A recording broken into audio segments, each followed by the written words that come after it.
सर्वांना पहिल्या प्रथम धन्यवाद. कदाचित मी पहिल्या प्रथम एवढ्या सकाळी सकाळी तुम्हाला बोलवलं असेल, पण आपण सुद्धा प्रेमाने आलात. साहजिकच आहे, निवडणुका आता काही दिवसांवरती येऊन ठेपलेल्या आहेत. कालच महाविकास आघाडीची प्रचंड सभा यशस्वीपणाने पार पडलेली आहे.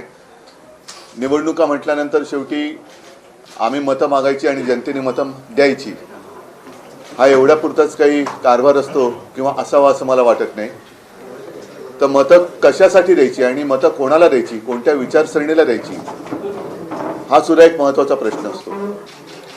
काल राहुलजी आले होते, खरगे साहेब होते, पवार साहेब होते, मी स्वतः होतो आणि त्या मीटिंगमध्ये महाविकास आघाडीचं सरकार आल्यानंतर आम्ही महाराष्ट्रासाठी काय काय करणार ह्यातले 5 मुद्दे काल प्रकाशित केले. त्याला पंचसूत्री असं नाव दिलं.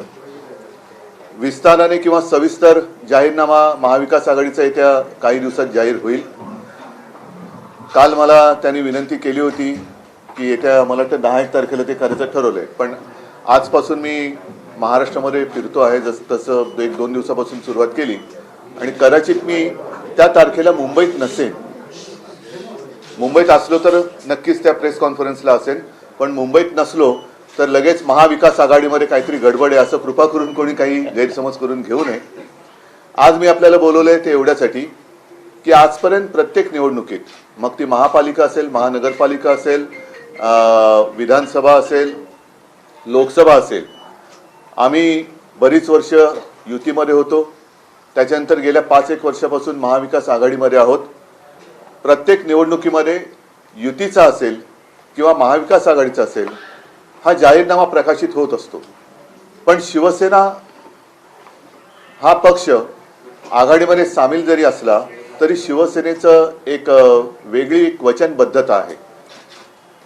मी मुद्दामून आठवण करू देऊ इच्छितो की अगदी कदाचित 2012ची महापालिका निवडणूक असेल, युतीचा जाहीरनामा प्रकाशित झाला होता, परंतु शिवसेनेच्या वचननाम्यात मुंबईसाठी सागरी महामार्गाचं वचन दिलं गेलं होतं आणि मला अभिमान आहे की ते वचन आम्ही पूर्ण करून दाखवलं.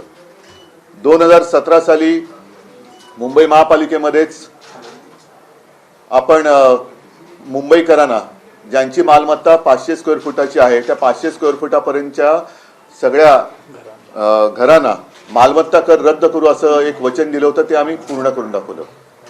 त्याच्यानंतर 2019ला विधानसभेला सामोरं जाताना युतीचा एक जाहीरनामा होता, कारण तेव्हा आम्ही युतीमध्ये होतो, पण 10 रुपयामध्ये गरिबांना आम्ही जेवण देऊ हे एक वचन दिलं होतं. ते मी महाविकास आघाडीमध्ये सुद्धा शिवभोजन सुरू करून दिलं होतं. थोडक्यात काय की साहजिकच आहे की महाविकास आघाडीचा जाहीरनामा त्याच्याबरोबर आम्ही पूर्णपणाने सहमत आहोतच, पण शिवसेना म्हणून मला असं वाटतं की आमचं सुद्धा एक काही कर्तव्य आहे की काही गोष्टी बारीक सारीक असतात, त्या ढोबळमानाने मांडता येत नाहीत. मग आपण त्यातलं वेगळेपण काय आहे हे हेरून एक महाविकास आघाडी आणि शिवसेना या माध्यमातून ती वचनं सरकार आल्यानंतर पूर्ण करावी. आता आजचा हा जो मी वचननामा आहे तो आपल्या सगळ्यांच्या साक्षीने महाराष्ट्राच्या जनतेसमोर सादर करत आहे. हा वचननामा 2 स्वरूपात असेल. एक तर ज्याला आपण टॉकिंग पॉइंट्स म्हणतो की पटकन काय बोलायचं तर तो खिशात मावेल, आणि त्यातले जसं काल पंचसूत्री होत्या तसं शिवसेनेची काही वचनं आहेत. त्याच्यामध्ये त्या 5 पंचसूत्रीचा सुद्धा अंतर्भाव आहेच. त्याच्यापेक्षा फार काही वेगळ्या अशातला भाग नाही, पण थोड्याफार ज्या काही वेगळ्या गोष्टी आम्हाला जाणवल्या किंवा भासल्या की त्याच्यात यायला पाहिजेत. आणि महाविकास आघाडीच्या सर्व घटक पक्षांना तेही मान्य आहे की नाही, ह्या ठीक आहे, ह्या गोष्टी करायला पाहिजेत. सविस्तर वचननामा घेऊन फिरणं थोडंसं अवघड होतं, कार्यकर्त्यांना सुद्धा थोडं अवघड होतं, वक्त्यांना सुद्धा होतं, म्हणून खिशात मावेल अशी 5 किंवा 10 ही वचनं आम्ही आपल्या माध्यमातून जनतेच्या चरणी सादर करत आहोत. त्याच्यानंतर त्याच्यावरती एक QR कोड दिलेला आहे. तो QR कोड स्कॅन केल्यानंतर शिवसेनेचा जो काही वचननामा आहे तो आपल्याला पूर्णपणाने वाचता येईल. आणि येत्या काही काळात 1-2 दिवसातच महाविकास आघाडीचा सुद्धा जाहीरनामा येतोय. तो सुद्धा मी म्हणेन शिवसेना, राष्ट्रवादी काँग्रेस आणि सर्व आमचे मित्रपक्ष यांचा एक एकत्रित जाहीरनामा आहे. त्याच्यामुळे त्याच्यापासून आम्ही काही वेगळं करतोय किंवा ते आम्हाला मान्य आहे का, हे आम्हाला मान्य नाही का, स्वतंत्र अस्तित्व दाखवतात का, असं काही एक याच्यामध्ये प्रकार नाही. काही गोष्टी ज्या, जसं काल मी एक मांडला विषय की मुंबईतले आणि आपल्या महाराष्ट्राचे कोळीवाडे आणि गावठाणं, मग ही सर्व म्हणजे अगदी त्याच्यामध्ये कोळी बांधव आले, काही गावठाणं आली, ख्रिस्ती समाजाला सगळे आले. यांच्याकडे आता या सरकारची वक्र नजर गेलेली आहे. या कोळीवाड्यांचा क्लस्टर विकास किंवा क्लस्टर डेव्हलपमेंट करण्याचा त्यांनी घाट घातलेला आहे. क्लस्टर म्हणजे काय की सगळे एकत्रित करायचं, त्यांना टॉवर बांधून द्यायचे आणि बाकीची जमीन ही त्यांच्या मित्राला, आता कोण मित्र, एकच मित्र आहे तो हे करू शकतो, त्याच्या घशात घालायची, असा हा एक काळा प्रकार त्यांनी सुरू केलेला आहे. पहिल्या प्रथम आमचं सरकार आल्यानंतर तो त्यांनी केलेला GR आहे तो आम्ही रद्द करू. कोळीवाड्यांचं अस्तित्व, गावठाण्यांचं अस्तित्व, त्यांची ओळख हे आम्ही कदापि पुसू देणार नाही. आणि त्या सगळ्यांना म्हणजे कोळी बांधवांना असेल, गावठाणातील असेल, या सर्व लोकांना मान्य होईल असाच विकास आम्ही तिथे करू. अन्यथा काय होईल की कोळीवाडे म्हटल्यानंतर मग मासे सुकत कुठे टाकायचे, त्याला बंदी येईल. मासे सुकत, इकडे मासे सुकत टाकायचे नाहीत, तिकडे सुकत टाकायचे नाहीत. त्याच्यानंतर टॉवर बांधले आणि कालच्या सभेत मी ओझरतो बोललो की आता प्रत्येक इमारतीला पार्किंग देतात, पण कोळी बांधव त्या पार्किंगमध्ये त्यांच्या होड्या पार्क करू शकणार आहेत का, की तिसऱ्या मजल्यावरची होडी आहे ती काढायची आणि मग समुद्रात न्यायची? तर असं अजिबात होऊ देणार नाही. कोळीवाड्यांचा जो एक प्रशस्तपणा आहे, माझ्या कोळी बांधवांना मासेमारीसाठी लागणारी जी जागा आहे ती तशीच्या तशी कायम ठेवू आणि त्यांना विचारात घेऊनच, जसं सीमांकन हे आम्ही सुरू केलं होतं त्यांचं, ते अजूनही पूर्ण नाही झालेलं. अशा अनेक गोष्टी आहेत. त्याच्यानंतर धारावीचा जो विषय आहे, हा धारावीचा विषय केवळ धारावीपुरताच मर्यादित आहे अशातला भाग नाही, तर धारावीच्या माध्यमातून पूर्ण मुंबईभर जो एक बकालपणा आणण्याचा हा सरकारचा डाव आहे तो आम्हाला हाणून पाडायचा आणि तो पाडणार. कारण धारावीमध्ये 4, 4.5, 5 लाख जर वस्ती असेल तर त्यातली अर्धी अधिक ही अपात्र ठरवून मुंबईत इतरत्र फेकून द्यायची. मग ती कुठे मिठागरात असेल, दहिसरला असेल, मुरुंडला असेल, आता तिथलीही लोक उभी राहिलेत. मग एक तर धारावीकरांना धारावी सोडायची नाहीये आणि बाकीच्यांना सुद्धा त्यांना कळते की इकडे संपूर्ण नागरी सुविधांवरती ताण पडणार आहे. जर का आत्ताच्या निविदेप्रमाणे किंवा निविदा बाह्य सवलतींप्रमाणे धारावीचा विकास करण्याचं ठरवलं तर मुंबईकरांवरती, मुंबईच्या नागरी सुविधांवरती असह्य भार पडेल. जर कॅल्क्युलेशन नीट केलं, आपल्यापैकी कोणी करू शकत असेल तर मला कृपया मदत करा, पण जेवढी जमीन म्हणजे 1000 एकर जमीन ही आजच अदानीला दिलेली आहे आणि त्याचे तसे आदेश निघालेले आहेत. म्हणून मी काल जो एक उल्लेख केला की संविधान बचाव हे लोकसभा हरल्यानंतर त्यांनी महाराष्ट्रामध्ये जाहीर केलं की हे एक फेक नरेटिव्ह होतं. मग हे सरकारचे आदेश हे फेक नरेटिव्ह आहेत का? अर्थात आमचं सरकार आल्यानंतर आम्ही ते फेकणारच आहोत, ते काही जागेवर ठेवणार नाही. पण हा सगळा विषय लक्षात घेऊन आम्हाला असं वाटलं की आमच्या परीने काही विषय हे आपण त्याच्याकडे लक्ष देण्याची गरज आहे आणि त्यानुसार आम्ही हा वचननामा आपल्या सगळ्यांच्या साक्षीने प्रकाशित करत आहोत, जनतेच्या चरणी सादर करत आहोत. त्याच्यामध्ये अनेक वचनं जी आहेत ती महाविकास आघाडीच्या जाहीरनाम्यातली जरूर आहेत, कारण शेवटी आमची आघाडी आहे. काही मोजकी करायची असतील वचनं अशी आहेत, जसं मुंबई आणि महाराष्ट्राचं गृहनिर्माण धोरण आम्ही ठरवणार आहोत. मुंबईप्रमाणेच महाराष्ट्रातील प्रमुख शहरांमध्ये जसं मुंबईमध्ये झोपडपट्ट्या तशा काही शहरांमध्ये आहेत, तर तिथे सुद्धा आम्ही विकास करणार आहोत. तिथल्या स्थानिक शासनाच्या माध्यमातून अशा अनेक गोष्टी आहेत. मुंबईतलं पडवलेलं वित्तीय केंद्र हे नव्याने आम्ही धारावीमध्ये उभारू. धारावीमध्ये म्हणजे धारावीकरांना जिथल्या तिथे त्यांच्या उद्योगासह घर तर देऊच, पण मुंबई आणि महाराष्ट्रातील भूमिपुत्रांसाठी नोकरी कुठे? कारण मधल्या काळामध्ये आदित्य जे बोलला होता की आमच्या 3 प्रायोरिटी काय असतील, तर रोजगार म्हणजे नोकरी नोकरी नोकरी, बेकारी तर हटवली पाहिजे. पण त्याच्यासाठी कुठेच या सरकारच्या म्हणजे आत्ताचं जे मिंधे सरकार आहे त्यांच्या कारभारात कुठे काही दिसत नाहीये. त्यांना फक्त गद्दारांना नोकऱ्या त्यांनी दिल्या, बाकीच्या जनतेला काही दिलेलं नाहीये. तर आम्ही आमच्या महाराष्ट्रातील भूमिपुत्रांना, मग त्याच्यामध्ये मुलं आली, मुली आली, मुली आल्या, यांच्यासाठी नोकऱ्यांच्या संध्या उपलब्ध करून देऊ. आणखीन एक महत्त्वाचा विषय, कारण बोलायला गेलं तर खूप आहे, आणखीन एक विषय, आपल्या राज्यामध्ये जसं मुलींना शिक्षण मोफत दिलं जाते, आनंदाची गोष्ट आहे, पण मुलींप्रमाणे मुलांना देखील आम्ही मोफत शिक्षण देणार, हे सुद्धा आम्ही वचन त्याच्यामध्ये दिलेलं आहे. 5 जीवनावश्यक वस्तूंचे भाव हे स्थिर ठेवणार, हे सुद्धा वचन आम्ही दिलेले आहे. तर अशा गोष्टी बऱ्याच आहेत. आपल्या हाती तो वचननामा आल्यानंतर आपल्याला कळेलच. तूर्त मी जनतेच्या चरणी आम्ही काय सेवा करू इच्छितो हे सादर करतोय. आणि या हवेतल्या गोष्टी नाहीत, आम्ही करून दाखवलेल्या आहेत. महापालिकेत 500 फुटापर्यंतचा मालमत्ता कर जसा रद्द केला, अशा अनेक गोष्टी आहेत. पण शेतकऱ्यांचं पीक कर्ज 2 लाखापर्यंत आम्ही माफ करून दाखवलं किंवा मुक्त करून दाखवलं. आम्ही करून दाखवलंय. जे करणार आहोत तेच आम्ही बोलतो आणि जे बोलतो ते आम्ही करतो.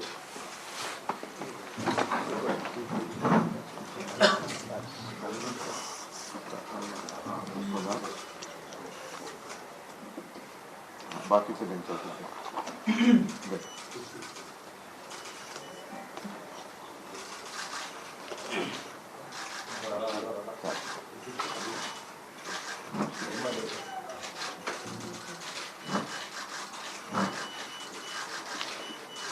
तो छोटा बोर्ड आहे.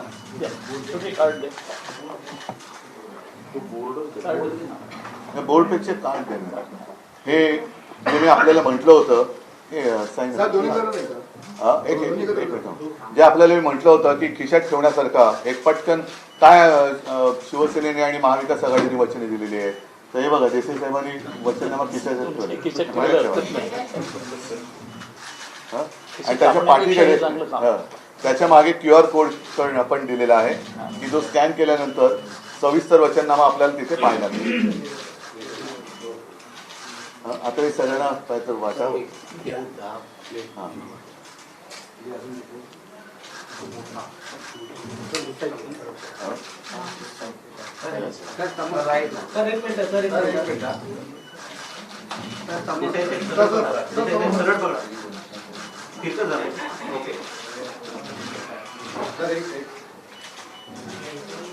ठीक आहे.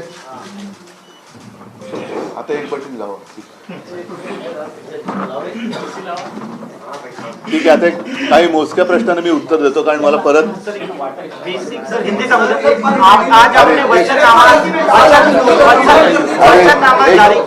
इतनी सारी बातें मैं हिंदी में करूँ ना तो थक जाऊंगा ये पर.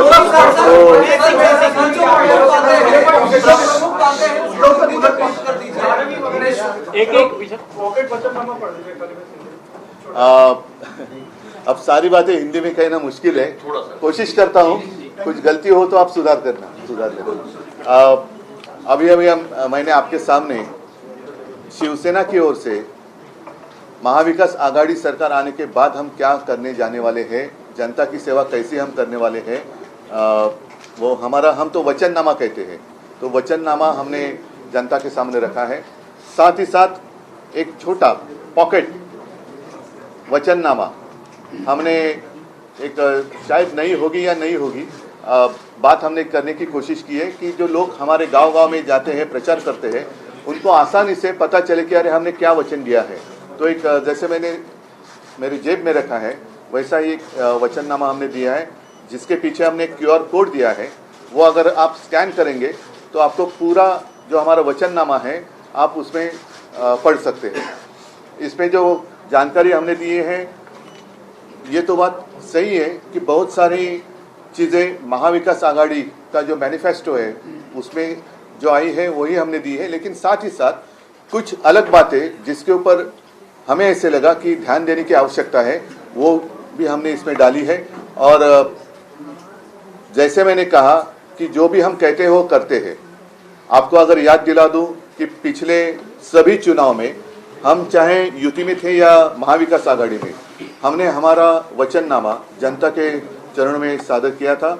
और सिर्फ कोशिश ही नहीं, मैं तो मानता हूँ 90% से ज़्यादा हमने वादे निभाए हैं.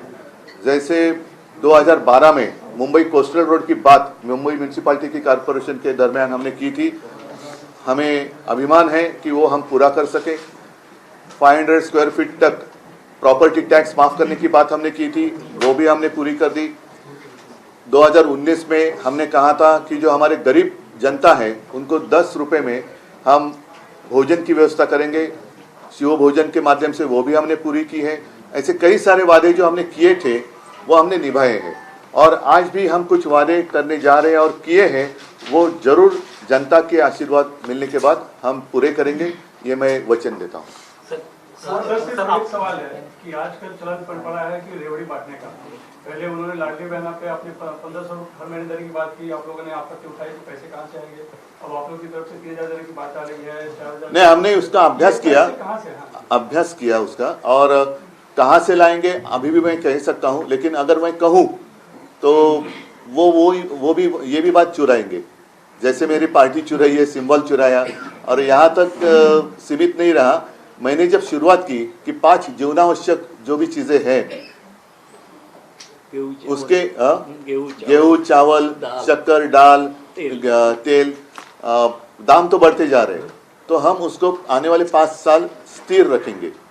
तो वो भी चीज उन्होंने चुराई, तो वो भी बात चुराई। उनको चोरी के अलावा कुछ आता ही नहीं है, और इसलिए ज्यादा बातें मैं कहूंगा नहीं। लेकिन काफी सारे हमने चीजें देखी है जहां अगर हम इन्होंने जो पैसा खाया है और खाने की संभावना अगर इनकी सरकार आएगी तो रहती है, तो हम अगर वो बंद करेंगे तो ये सारी चीजें हो सकती है। उद्धव जी, एक सवाल ये है, कल यूपी के मुख्यमंत्री महाराष्ट्र में थे, कैंपेन कर रहे थे और लगातार कैंपेन का दौर शुरू हुआ है। एक है तो सेफ है, बटेंगे तो कटेंगे जैसी बातें कही। वो बीजेपी के लिए जरूर कह रहे हैं, क्योंकि बीजेपी की नैया अब डूबने जा रही है। तो वो बीजेपी के लोगों को कह रहे हैं कि एक है तो सेफ है, नहीं तो पूरा साफ है। तो बीजेपी अब साफ होने जा रही है, बीजेपी अब साफ होने जा रही है, और इसलिए वो बीजेपी बचाने की कोशिश कर रहे हैं। एक है तो सेफ है, तो वो बीजेपी सेफ है, लेकिन हमारी सरकार आने के बाद तो वो साफ होने वाली है। जो करते हैं उनको भी, जो बजरंग बली को अपोज करते हैं उनको भी बोला कि आप यहाँ से चले जाइए, ऐसा क्यों बोला? नहीं, छोड़ो, उनकी सोच की पहुंच कहाँ तक है वो दिखाई दी गई है, और उनको तो सिर्फ आपस में लड़ाई झगड़ा लगाकर ही राज करना है। हमें वैसी बात नहीं करनी है, और इसलिए हमने कहा कि उनका हिंदुत्व और हमारा हिंदुत्व अलग है। हमारा हिंदुत्व दिल में राम और हाथ में काम, हाथ को काम देने वाला हमारा हिंदुत्व है।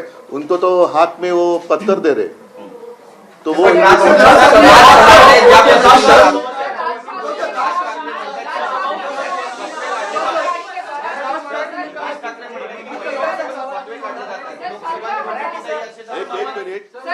मिनिट, जरा मी वेगळं काही बोललो तर तुम्ही म्हणतात महाविकास आघाडीमध्ये बिघाडी. तुमच्यामध्ये केवढी बिघाडी? एक कोणतरी प्रश्न विचारा ना.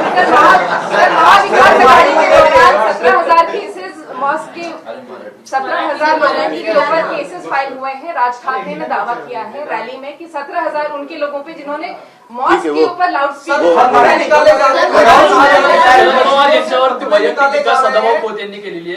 नाही, मला आता त्याच्यामध्ये जायचं नाही, कारण सभा आहे, त्या सभेमध्ये मी उत्तर देईन. मी आज वचननाम्यापुरतं ही प्रेस कॉन्फरन्स मर्यादित ठेवू इच्छितो, कारण शेवटी या तुतू मैमेमधून लोकांना काय मिळणार या प्रश्नाचं उत्तर कोणी देत नाही. ते उत्तर आम्ही देतो आहोत. बाकी तर ही तुतू मैमै निवडणुका येत किंवा न होत ही चालूच राहते. त्याच्यामुळे आरोप प्रत्यारोप हे होत राहतील. जनतेने विचार करायचा आहे की जी वचनं किंवा जो पाऊस आतापर्यंत ज्यांनी वचनं दिली, काल खरगे साहेब चांगलं बोलले खरं. म्हणजे त्यांनी काय सांगितलं की आतापर्यंत मोदीजींनी ज्या काही गोष्टी सांगितल्या होत्या, 15 लाख रुपये कुठे गेले. म्हणजे मी विधानसभेत माझं नागपूरचं भाषण तुम्ही जर का ऐकलं असेल तेव्हाचं, की 15 लाख रुपये येणार होते, अमुक होणार होतं, तमुक होणार होतं, 2 कोटी लोकांना रोजगार मिळणार होते, शेतकऱ्याचं उत्पन्न दुप्पट होणार होतं. तर आजपर्यंत ते जे काही करू शकले नाहीत, तर आता कसे काय करू शकणार? आता कसे काय करू शकणार? आणि तुम्ही आपने जो बात कही थी रेवड़ी, तो वो जो बातें थी वो तो रेवड़ी ही थी ना. बाद में पता चला कि वो सारे जुमले थे. अच्छे दिन आएंगे, कब आएंगे? ये जाएंगे तो आएंगे.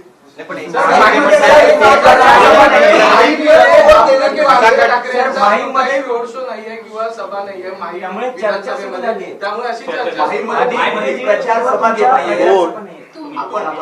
मला आवश्यकता नाही. माहीम हा माझा आहे, माहीम हा माझा आहे. माहीम हा शिवसेनेचा मतदारसंघ आहे. त्याच्यामुळे तसं बघितलं तर मुंबईमध्ये कालची सभा झाली आणि 17ची सभा. या अलीकडे पलीकडे मी मुंबईच्या बाहेरच आहे, कारण मुंबईकरांवरती माझा विश्वास आहे, माझ्यावरती मुंबईकरांचा विश्वास आहे, महाराष्ट्राचा माझ्यावरती विश्वास आहे. पण तरी देखील मी त्यांच्या सगळ्यांच्या दर्शनाला आणि आशीर्वाद घ्यायला मी जातोय. तर असं काही नाही की एके ठिकाणी गेलो आणि एके ठिकाणी नाही गेलो म्हणजे मी लक्ष देतो आणि दुर्लक्ष करतोय. आता वेळच अशी आहे की दिवसाला 4-4 सभा घेतल्या, 5-5 सभा घेतल्या तरी सगळे मतदारसंघ मी पूर्ण करू शकत नाहीये. आणि मधला प्रवासाचा काळ जर का पाहिला तर, आणि पुन्हा दिवसाच्या उन्हाच्या वेळा, तर 4 सभेच्या वरती जास्त सभा होतील असं मला वाटत नाही. पण शिवाजी पार्कमध्ये शेवटची सभा होत होती पण आता शिवाजी पार्कला एक आहे की तारीख येते 17 नोव्हेंबर. आम्ही परवानगी मागितलेली आहे. याचं कारण एक तर निवडणुकीचा शेवटची ती संध्याकाळ आहे. दुसरा अत्यंत महत्त्वाचा विषय म्हणजे 17 नोव्हेंबर हा शिवसेना प्रमुखांचा एक स्मरण दिन असतो. त्या दिवशी लाखो शिवसैनिक तिथे येत असतात आणि ते याही वर्षी येणार. याही वर्षी लाखो शिवसैनिक तिकडे येणार. त्याच्यामुळे आम्ही निवडणूक आयोगाला सांगतो आहोत, पोलिसांना सांगतो आहोत की तिथे केवळ तुमच्या आडमुठेपणामुळे संघर्ष होऊ देऊ नका. सगळे शिवसैनिक तिकडे येणारच आहेत, तुम्ही त्यांना अडूच शकत नाही.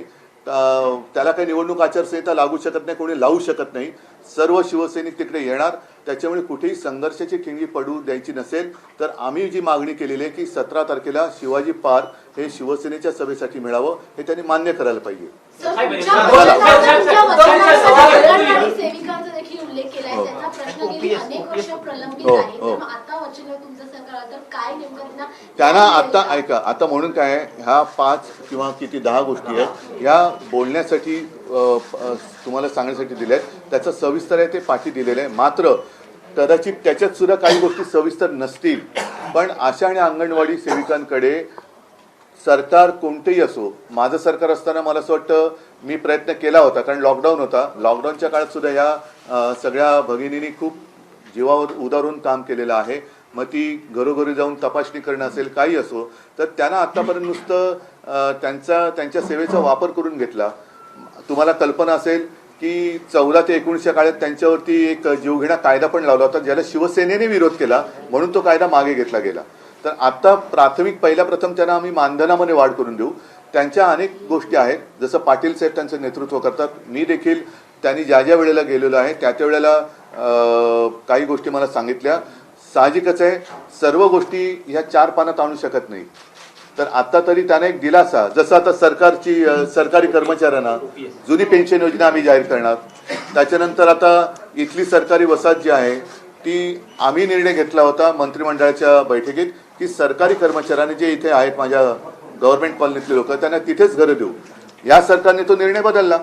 आता आमचं सरकार आलं होती, परत आम्ही बदलू.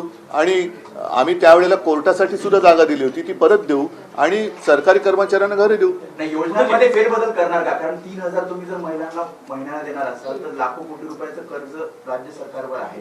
हो, पण त्या लाखो कोटीमध्ये जो त्यांनी बांध फोडलेला आहे तो कॉन्ट्रॅक्टरसाठी फोडलेला आहे. अनेक पैसे हे कॉन्ट्रॅक्टरला मिळावेत आणि कॉन्ट्रॅक्टरच्या माध्यमातून यांना मिळावेत यासाठी त्यांनी जसं मुंबईबद्दल मी ऐकलं की 90,000 कोटींच्या फिक्स्ड डिपॉझिट ज्या ठेवी होत्या त्या सुद्धा त्यांनी आता तोडल्यात. आणि साधारणतः 40-45,000 कोटीच्या ते तोडू शकत नाहीत कायद्याने, कारण ग्रॅच्युइटी, प्रॉव्हिडंट फंड वगैरे असं म्हणून आम्ही त्या ठेवींमधनं कोस्टल रोड केला. पण दुर्दैव असं की आमचं सरकार पाडल्यानंतर मोदीजींची एक सभा झाली आणि त्यांनी सांगितलं बैंकों में पैसा रखकर विकास नहीं होता जी, वो पैसा मेरे मित्रों के जेब में जाना चाहिए. तर तो सगळा पैसा रस्त्याची बेसुमार कामं काढली, मेट्रोची कामं काढली, म्हणजे नियोजन शून्य विकास. तो नियोजन शून्य विकास जरी थांबवला आणि कॉन्ट्रॅक्टर जे आता करतायत घेतलेत त्यांची चौकशी तर आम्ही लावूच. जी कॉन्ट्रॅक्ट काढली गेली आहेत बेसुमार, काही ठिकाणी तर कॉन्ट्रॅक्ट शिवाय पैसे दिले गेलेले आहेत. त्याच्यानंतर मी परत सांगतो की धारावीचा हा प्रकल्प पूर्णपणे मुंबईच्या मुळावरती येणारा प्रकल्प आहे. तो केवळ धारावीपुरता आहे असं समजू नका. मुंबईच्या नागरी सुविधांवरती ओझं टाकणारा, मग ते पाण्याची व्यवस्था असेल, गटर सिस्टीम असेल, सगळं कचऱ्याची असेल, फार भयानक होणारे मुंबईची हालत. म्हणजे मुंबई बकाल करण्याचं मी एवढ्यासाठी म्हणतोय कारण धारावीचा विकास करताना मुंबईत इतरत्र जवळपास 1000 एकर जमीन ही अदानीला दिले. मी पुन्हा एकदा सांगतो की जर का त्यांना प्रकल्प बसवायचा असेल आणि त्यांना धारावीकरांना दुसरीकडे न्यायचं असेल तर वांद्रे रेक्लेमेशनची जागा अदानीची ती द्या ना त्यांना. धारावीकरांना देताय का तुम्ही? मग आणि तिकडे जे काय करणार ते मिठागरात करा. मग मिठागरामध्ये टॉवर बांधा. का नाही करत? मुंबईच आहे ना. मिठागरांमध्ये किंवा इकडे तर तिथे टॉवर बांधा, पण माझ्या धारावीकरांनी तिथल्या तिथे ठेवा. ठीक आहे.